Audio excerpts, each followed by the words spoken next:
Ukiangalia katika kaunti yetu ya Marsabit, hata kama kuna nafasi wanapewa tukiongea kwa maoni, lakini ukiangalia hata shule haina vifaa vya kutosha, hata darasa zingine haina ramp na watoto walemavu kuweza ku access, na pia ulemavu ni tofauti, kusikia, kutembea na kuona. So hata mashine ya kusaidia hawa watoto haitoshi. Pengine ukiangalia shule chache sana katika Marsabit inakuwa na uwezo wa kusaidia watoto kama hawa.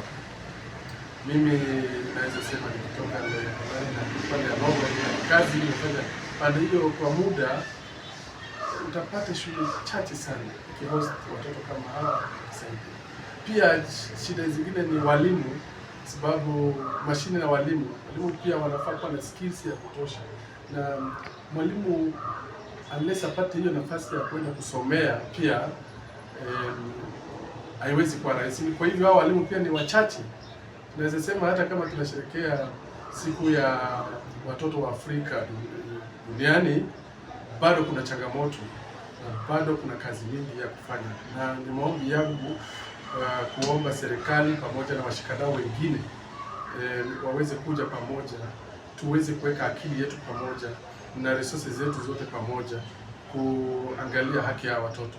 Pia ningependa kusema kuwa tukishirikiana na serikali kuleta watoto wengi shule, kufanya kitu inaitwa back to school campaign, unakuta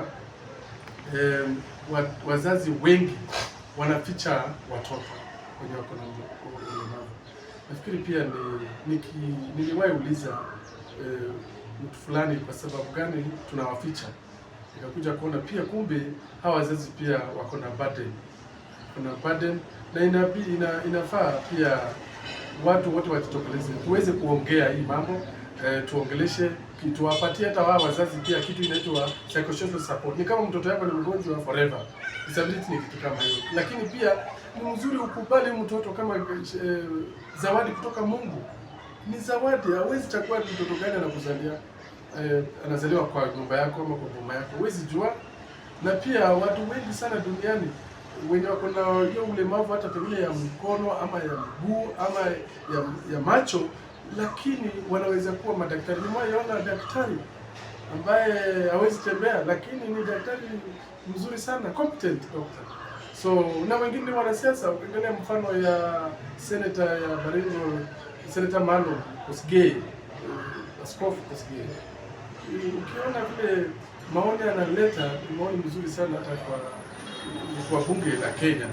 So inafaa tuweze kufanya zaidi. Tunaweza fanya aje? Pengine maoni yangu pia ni vile constitution ya Kenya inasema, tuwape nafasi, tuwape kipaumbele nafasi ya biashara. Watu wenye wako na ulemavu tofauti wapewe nafasi ya biashara, wapewe pia nafasi ya kazi. Kama ni mwalimu wapewe promotion, wapewe head teacher. Kama ni daktari akuwe leader kwa hiyo kazi yake, ndio waweze kupata motisha. Na pia to invest kwa walimu wenye wanasaidia watoto walemavu kuanzia chekechea hadi primary hadi secondary, tuwaweze kuwasaidia. Lakini pia challenge zingine ni ile facility wanaweza somea haiko Marsabit mingi. Naweza kuta secondary shule ya pili ya upili ili watoto hao wanaweza kujisaidia nayo hawako.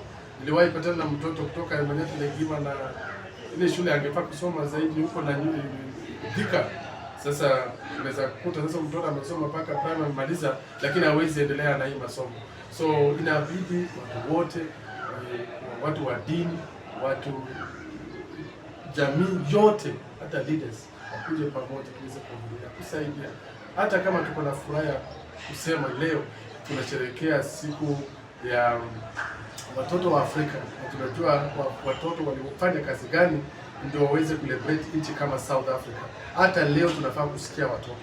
Pia ningependa kusema bila hiyo mambo ya watoto walemavu, ni muhimu ya kwamba watoto waitwe, waongeleshwe, wasikizwe, na si kusikiza pekee, wanaweza sema jambo moja muhimu na waweze kusaidia hata kwa budget ya serikali, na si budget peke yake, na kwa plans pia, sababu watoto ndio wanajua kulala njaa ni nini, watoto ndio wanajua kuadhirika na mafuriko ya maji kama hawana nyumba, watoto ndio wanaadhirika na vitu vingi sana.